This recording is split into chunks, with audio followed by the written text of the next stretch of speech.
अस्सलाम वालेकुम नाजरीन, आप देख रहे हैं यूट्यूब और शहीर अब्दुल्ला आपसे मुखातिब है। नाजरीन, जो रिसर्च के मुताबिक दुनिया में सिर्फ 2% लोग ऐसे हैं जो कामयाब हैं। 98% दुनिया में लोग ऐसे हैं जो कामयाब नहीं हो पाते। क्या वजूहात हैं, क्या खुसूसियात हैं, कौन सी ऐसी स्पेशल चीज़ें हैं जो कि कामयाब इंसान के अंदर होती हैं और एक नाकाम इंसान उन खुसूसियात से महरूम होता है। पूरी रिसर्च के बाद जो दुनिया के 2% जो कामयाब लोग हैं उन पे रिसर्च करने के बाद जो कॉमन फैक्टर्स उन सब में पाए जाते थे उन पे रिसर्च लिखी गई। जो पहली जो 2 करैक्टरिस्टिक थी उन जो कामयाब लोग थे वो क्या 2 खुसूसियात थी। वो पहला था डिज़ायर और दूसरा जो था वो आपने वो वीडियो नहीं देखी तो मैं डिस्क्रिप्शन में इसके लिंक देता हूँ, तो आप उस वीडियो को देख सकते हैं। तो नाजरीन, जैसा कि बताया कि जो कामयाब इंसान होता है वो हमेशा जो है वो मुख्तलिफ़ अंदाज में सोचता है। पहला जो स्टेप था जो एक कामयाब इंसान के होता है वो डिज़ायर होता है, उसके बाद फेथ होता है।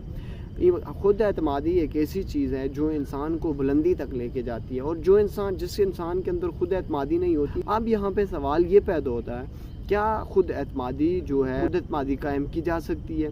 तो नाज़रीन, इसका जवाब बिल्कुल जी हाँ है। खुद एतमादी कायम की जा सकती है। खुद एतमादी एक ऐसी चीज़ है जो इंसान को बहुत बुलंदियों तक लेके जा सकती है, और जो खुद एतमादी है वो अगर इंसान में नहीं है तो वो हर काम को करते हुए डरता है, वो छोटी छोटी चीज़ों से घबराहट का शिकार होता है, वो लोगों से बात करने में भी घबराहट और उकताहट का महसूस करता है, क्योंकि उसको अपनी सलाहियतों पे, उसको अपनी उस चीज़ पे जो है खुद एतमादी नहीं होती। अब सवाल ये होता है कि क्या खुद एतमादी जो है उसको कायम किया जा सकता है, या जो है खुद एतमादी जो है वो अगर कायम की जा सकती है तो उसको हम कैसे कायम कर सकते हैं। जो खुद एतमादी है उसको कायम करने के लिए ज़रूरी होता है कि इंसान को एक स्टेप बाय स्टेप प्रोसेस के थ्रू गुजरना पड़ता है। अगर आप भी खुद एतमादी कायम करना चाहते हैं, आप चाहते हैं कि आप भी खुद एतमादा इंसान हो, तो उसके लिए ज़रूरी है पहले अपने खुद को छोटे छोटे टारगेट्स दें। छोटे छोटे टारगेट्स इंसान को बड़ी मंजिल तक लेके जा सकते हैं। जब आप खुद को छोटे छोटे टारगेट्स देंगे तो उससे ये होगा कि अगर आप वो काम करने में नाकाम भी होते हैं तो उसको दोबारा जब आप रीन्यू करेंगे, दोबारा करने की कोशिश करेंगे, तो आप देखेंगे कि उस चीज़ को करना में आप पहले से कहीं बेहतर होंगे। और दूसरी चीज़ जो होता है, जो तीसरा जो फैक्टर है उसमें जो हमारा है, इसको हम कहते हैं ऑटो सजेशन। ऑटो सजेशन बुनियादी तौर पे हम इसलिए करते हैं ताकि हम में खुद एतमादी आ सके, हम अपनी मंजिल को हुसूल के लिए आगे बढ़ सकें, हम अपनी मंजिल को करीब होता हुआ देखें। खुद एतमादी उसके लिए ज़रूरी होता है कि आपकी जो इर्द गिर्द की जो आवाज़ें हैं उनको बिल्कुल खातर में ना लाएं। ये आपने अपने सोसाइटी में, आपने अपने माशरे में एक आवाज़ सुनी होगा कि आप नहीं कर सकते। ये एक ऐसी आवाज़ है जो आपको कुछ बनने से रोकती है। जब आप इस आवाज़ को जो आपके सोसाइटी में, आपके इर्द गिर्द जो ये आवाज़ होती है कि आप ये नहीं कर सकते, इसको इग्नोर करने में, इसको सुनने के बावजूद अपने मंजिल की तरफ बढ़ने में कामयाब हो गए, तो वो दिन आपकी कामयाबी का आगाज़ होता है। उस दिन आप अपने मंजिल की तरफ बढ़ना शुरू कर देते हैं, अपनी मंजिल की तरफ सफ़र शुरू कर देते हैं। अगर आप में ये जो फैक्टर है, अगर आप लोगों की इस आवाज़ से परेशान हो गए, आपको लोग ये इस आवाज़ से परेशान करते हैं कि आप नहीं कर सकते, तो यकीनन आप कुछ भी नहीं कर सकते। अगर आप में ये बात बर्दाश्त करने, जिस दिन आप में ये बात बर्दाश्त करने का हौसला पैदा हो गया, हिम्मत पैदा होगी कि आप नहीं कर सकते, इसको इग्नोर करके आगे बढ़ने की कोशिश करेंगे, तो वो दिन आपका जो कामयाबी का संगे बुनियाद होता है। एक आवाज़ जो आपकी सोसाइटी में, जो आपके माशरे में जो आपके लोग होते हैं, जो क्रिटिक्स होते हैं, क्रिटिक्स बुनियादी तौर पे जो आपका पावर होते हैं।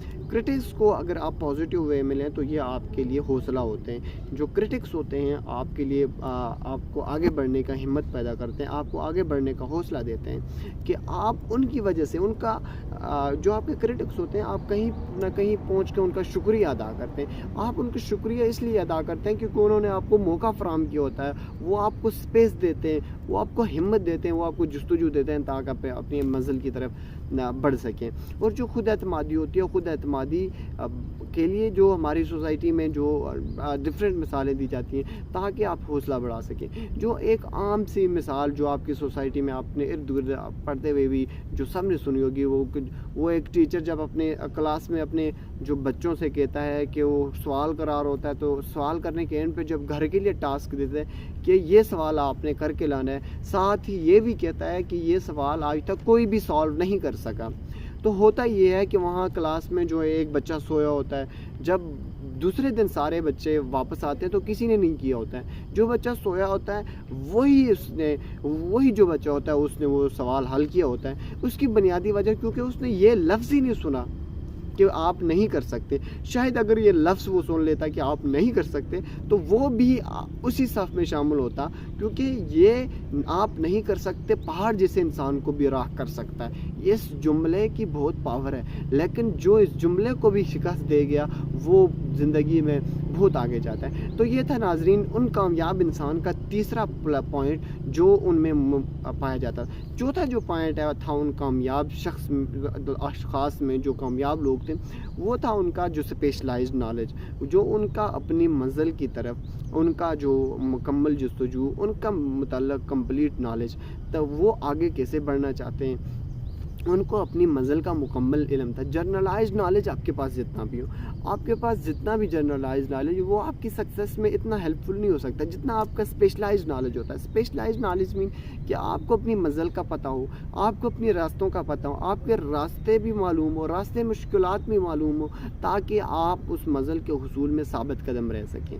اگر آپ کے پاس آپ کی منزل کا اسپیشلائزڈ نالج نہیں ہے تو شاید آپ راستے میں کہیں ادھر ادھر بھی بھٹک سکیں. تو یہ تھے آج کے 2 پوائنٹ. جو 4 پوائنٹ آج ہم نے کور کیے ہیں وہ یہ ہیں کہ ایک کامیاب انسان جو ریسرچ کے بعد معلوم ہوا کہ وہ کون سے فیکٹرز ہیں جو کامیاب انسان میں پائے جاتے ہیں.